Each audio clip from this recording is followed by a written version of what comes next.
You know, sometimes the biggest geopolitical shifts don't announce themselves with a huge bang. They don't get a grand parade. Nope. Sometimes they arrive quietly, maybe under the cover of darkness, hidden beneath a simple tarp on a container ship. Well, today, we're going to pull back that tarp and take a look at a brand new weapon that's quietly reshaping the strategic balance in Southeast Asia. So what are we even looking at here? These photos popped up recently from an Indonesian port, and they show these large, very carefully concealed military assets being unloaded. I mean, this is not your everyday cargo shipment, that's for sure. The level of secrecy has analysts absolutely buzzing, and the big question on everyone's mind is, what in the world is under that tarp? Whatever it is, you can bet this shipment is a huge deal. We are talking about a weapons system that isn't just new for Indonesia, but it's the very first of its kind in the entire Southeast Asian region. This is about to give the country a whole new strategic edge. And here it is, the big reveal. Underneath all those tarps is the Khan tactical ballistic missile system, which Indonesia got from Turkey. They made a pretty secret deal for these, and this new delivery just confirms that they are dead serious about building up a powerful arsenal of this game-changing weapon. Okay, so what makes the Khan missile so significant? Why is everyone talking about it? Let's unpack the technology a little bit and see exactly what kind of power Indonesia has just brought into the neighborhood.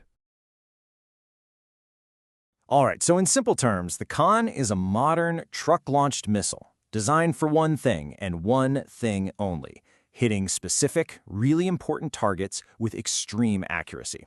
So think command centers, supply hubs, or maybe radar installations.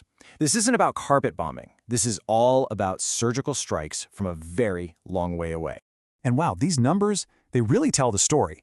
It has a range of 280 kilometers, which lets it strike deep into enemy territory. To give you some context, that's like launching a missile from London and hitting a target right in the middle of Brussels. It's also carrying a massive, nearly 500-kilogram high-explosive warhead. And with an accuracy of under 10 meters, it can deliver that payload with just incredible precision. But the number that truly changes the game is its speed. We're talking Mach 5. That is over 6,000 kilometers per hour. A weapon moving that fast is an absolute nightmare for any modern defense system.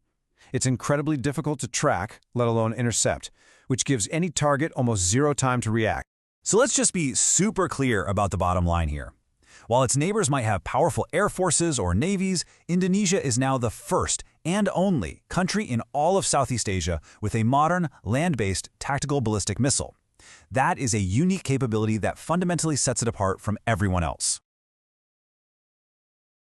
Now, with a weapon like this, where you decide to put it sends a message that's just as powerful as the missile itself. And, well, Indonesia's choice of location here, it speaks volumes. You might expect a weapon this important to be stationed near the capital, right? Maybe near Jakarta or in some central training area. But the Indonesian military made a much more deliberate, much more strategic choice, the island of Borneo. And listen, this wasn't some sudden decision. It was a carefully executed plan. The deal with Turkey was signed way back in 2022. By 2023, the 1st Battalion was already deployed to East Kalimantan, and now this new batch has arrived to really reinforce that strategic foothold. From its base in Tangerang, the KHNY's 280-kilometer range creates this pretty significant arc of deterrence, and as you can see, that arc comfortably covers key strategic areas right across the border in East Malaysia, including regions like Tawau and Sabah. This placement is no coincidence. It is a crystal-clear signal of Indonesia's ability to project power and defend its regional interests. So what's the ultimate takeaway here? What does the Khan missile really give Indonesia's military, beyond just another cool piece of hardware? It provides something called a tactical second strike capability. Now, this is a crucial concept in military strategy. It basically means that even if you get attacked first, you have the guaranteed ability to punch back, and punch back hard, fast, and with precision. It's a powerful deterrent, because any potential aggressor knows that a devastating counterattack is absolutely inevitable. I mean, think about the difference here.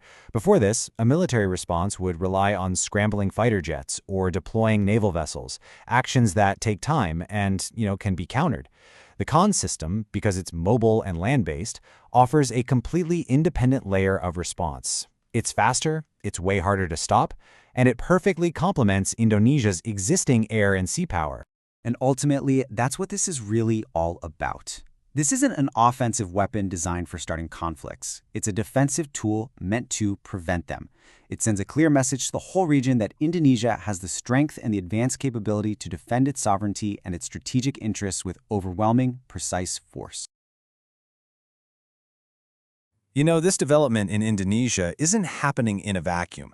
It's actually part of a global trend where advanced, precise missile technology is becoming more and more accessible to more nations. And that leaves us with a really critical question to think about. As these powerful land-based systems continue to spread, how are they going to reshape stability and deterrence in other volatile regions all across the globe?